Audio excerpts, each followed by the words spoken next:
Hello. तो welcome to ICM channel. आज हमसे डिस्कस करने वाले हैं दो स्टॉक के बारे में। पहला आपका यहाँ पे होने वाला है हिंदुस्तान एरोनॉटिक्स लिमिटेड और दूसरा आपका होगा टाटा स्टील। तो यार दोनों के बारे में हम यहाँ पे डिस्कस करेंगे और एक ब्रीफ में डिस्कस करेंगे। तो यार इस वीडियो को जरूर से अंत तक देखना और आप बस मुझे यहाँ पे 5 मिनट दो, ठीक है, अपने समय का। मैं इस वीडियो में आपको फंडामेंटल बताने वाला हूँ जिससे आपको बहुत कुछ यहाँ पे नया सीखने को मिलेगा। जो लोग यहाँ पे नए देख रहे हैं, जो पहले से जो देख रहे हैं, उनको यहाँ पे मालूम है कि मैंने इस तरह का जो फंडामेंटल वीडियो मैंने बहुत सारे वीडियो का बनाया हुआ है, तो उनको बहुत सारी चीज़ का आपको नॉलेज हो भी किया होगा। तो चलो फिर स्टार्ट करते हैं और अंत तक जरूर देखो। लेकिन उससे पहले इस चैनल को आप जरूर से सब्सक्राइब कर देना और इस वीडियो को लाइक करना यदि आपको ये वीडियो पसंद आए।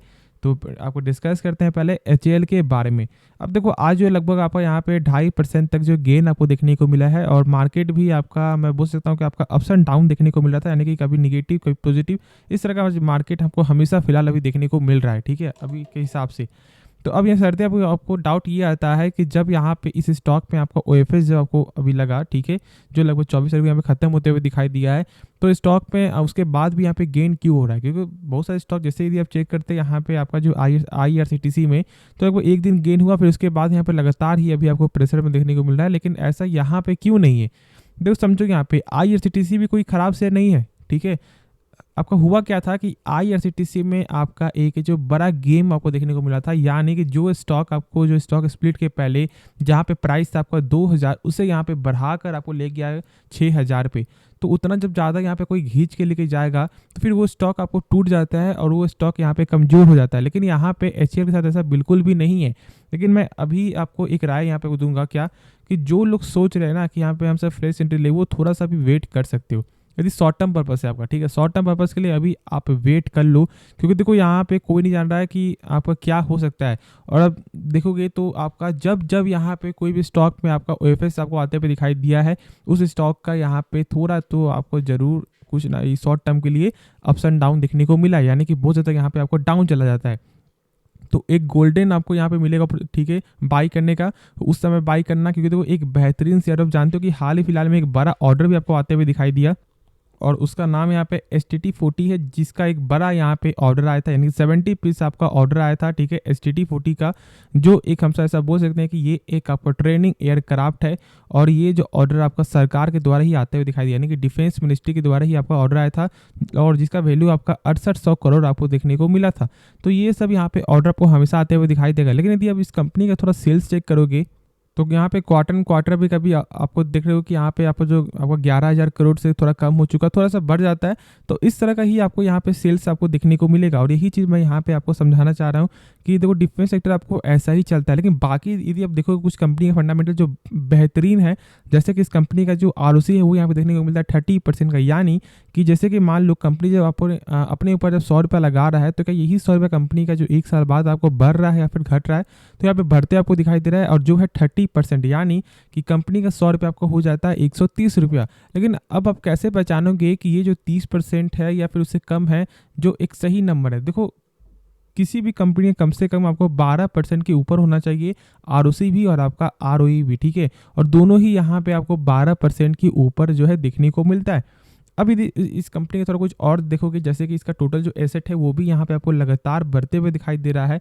अब जो सबसे मेन फंडामेंटल है वो है कंपनी का कैश फ्लो, यानी कि कंपनी जो भी सामान बेच रही है, क्या उसका पैसा जो है रिटर्न आ रहा है या फिर नहीं आ रहा है, और वो चेक करने का यहाँ पे क्या तरीका है, हम सब उसके बारे में यहाँ पे जानते हैं।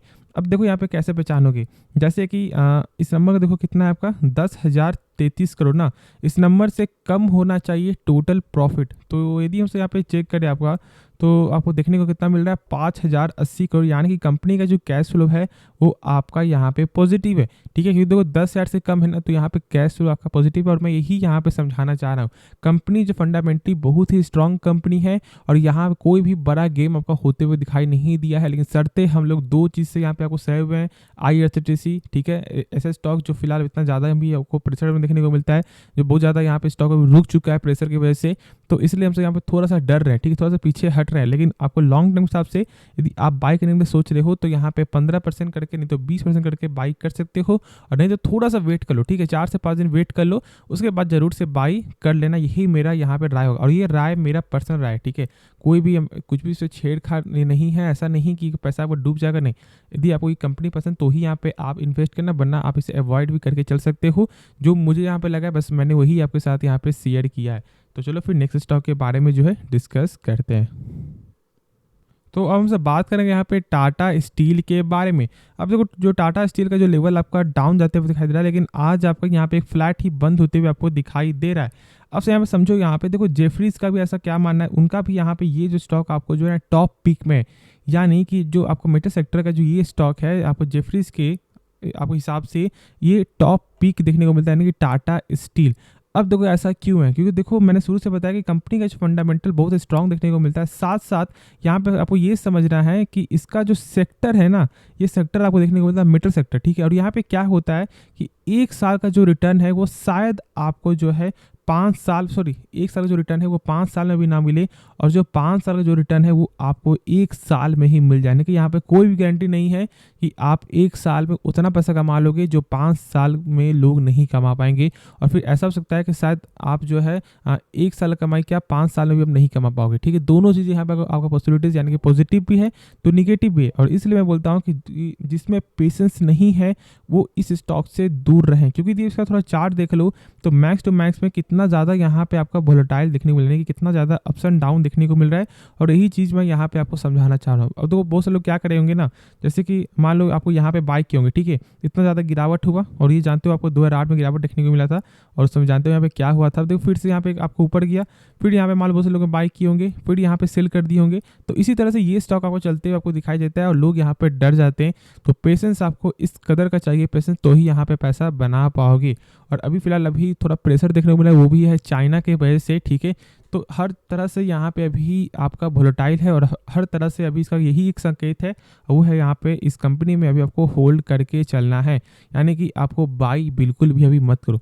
देखो बाई यदि करना है आपको जो है, ठीक है, कब बाई करोगे शॉर्ट टर्म के लिए, तो देखो जब तक इसका लेवल आपको 113 के ऊपर नहीं जाता है तब तक यहाँ पे बाई मत करो। और यदि आप लॉन्ग टर्म देखोगे तो लॉन्ग टर्म के स्टॉक को बाई कर सकते हो, लेकिन कम से कम नहीं तो 20% ही पैसा लगाना, ठीक है। जो पैसा यहाँ पे आप साइड किए हो इस स्टॉक में पैसा लगाने के लिए, उसका मात्र 20% ही पैसा लगाओ, और हर गिरावट में यहाँ पे पैसा लगाना, वरना अभी आप वेट भी कर सकते हो। अभी इस कंपनी को देखोगे फंडामेंटल जो है बेहतरीन फंडामेंटल है। तो यहाँ पे आप देख रहे हो कि कंपनी का जो बुक वैल्यू है ना, वो यहाँ पे देखने को मिलता है 88 रुपया पर शेयर। अब ये होता क्या है, इसका मतलब क्या होता है बुक वैल्यू? देखो इसका मतलब ये है कि जैसे कि मान लो कंपनी यदि डूब रही है तो आपको एक शेयर के बदले कंपनी कितना रुपया पे कर सकता है, तो यहाँ पे मिलेगा आपको जो 88 पर शेयर, ठीक है, यानी 88 रुपीज़ पर शेयर आपको मिलते हुए दिखाई देगा। आपका बाइंग लेवल इससे हाई क्यों ना, इससे कोई फर्क नहीं पड़ेगा, मिलेगा आपको मात्र 88 रुपया पर शेयर। अब यदि आप आगे बढ़ोगे, कंपनी का जो आरओसी है वो यहाँ पे एक बेहतरीन आरओसी देखने को मिलता है। अब ये क्या होता है, इसका मतलब ये है कि जैसे कि मान लो कंपनी जब अपने ऊपर 100 रुपया लगा रहा है तो यही 100 रुपया 1 साल बाद आपका बढ़ रहा है या फिर घट रहा है, तो यहाँ पे बढ़ते हुए दिखाई दे रहा है जो है आपका 31.5% का। अब देखो किसी भी कंपनी का जो आरओसी और आपका जो आरओई है ना, दोनों 12% के ऊपर होना चाहिए, और यहाँ पे ये दोनों नंबर आपका फुलफिल होता है, और दोनों ही आपका 2x और एक 3x टाइम से आपको ज़्यादा देखने को मिलता है। अभी यहाँ पे देखो कि कंपनी का तो आप क्या देखेंगे, सेल्स जो है वो सेल्स में भी यहाँ पे आपका अप्स एंड डाउन देखने को मिलेगा, और मैंने पहले ही आपको बता दिया है। बाकी प्रॉफिट देखेंगे, प्रॉफिट यहाँ पे इस बार का कुछ खास देखने को मिला नहीं, यहाँ पे निगेटिविटी है, क्योंकि देखो इस बार जो खर्च जो है ना कंपनी का ज़्यादा बढ़ते हुए दिखाई दिया, लेकिन कोई दिक्कत वाली बात नहीं, इसलिए क्योंकि देखो सेल्स जो है ना वो यहाँ पे मेंटेन है। और मेन आप सेल्स चेक करो, ठीक है, सेल्स यदि कंपनी का लगातार बढ़ रहा है या फिर एक सही भी दिखने को मिल रहा है तो दिक्कत वाली कोई भी बात नहीं है। अब यहाँ पे देखो कंपनी जो टोटल जो एसेट है वो भी यहाँ पे आपको लगातार बढ़ते हुए दिखाई दे रहा है। अब मेन फंडामेंटल देखो जो लगभग 25 से 20% तक आपको रोल निभाता है फंडामेंटल के वाइज से, जो है आपका कैश फ्लो। अब इसका मतलब क्या है, तो इसका मतलब ये है कि कंपनी जो भी सामान बेच रही है क्या उसका पैसा जो है रिटर्न आ रहा है या फिर नहीं आ रहा है। तो चेक करने का क्या तरीका है, इस नंबर देखो कितना है आपका 44,000 करोड़ ना, इस नंबर से कम होना चाहिए टोटल प्रॉफिट। तो यदि हमसे यहाँ पे चेक करें आपको तो क्या देखने को मिल रहा है आपको यहाँ पे 41,000, ठीक है, 41 करोड़, यानी कि कंपनी का जो कैश फ्लो है वो यहाँ पे आपका पॉजिटिव है, और यही चीज़ मैं यहाँ पे समझाना चाह रहा हूँ, ठीक है। होप इस वीडियो में आपको फंडामेंटल भी समझ में आ गया होगा, टेक्निकल भी क्या करना है, और जो भी डाउट है आपको यहाँ पे क्लियर हो गया होगा। बाकी कुछ भी डाउट हो एक्स्ट्रा तो आप कमेंट में ज़रूर से पूछना। तो यार इस वीडियो को अंत करते हैं, लेकिन उससे पहले आप इस चैनल को जरूर से सब्सक्राइब कर सकते हो, और इस वीडियो को लाइक करना यदि आपको ये वीडियो पसंद आए। तो मिलते हैं नेक्स्ट वीडियो में, तो तब तक के लिए धन्यवाद।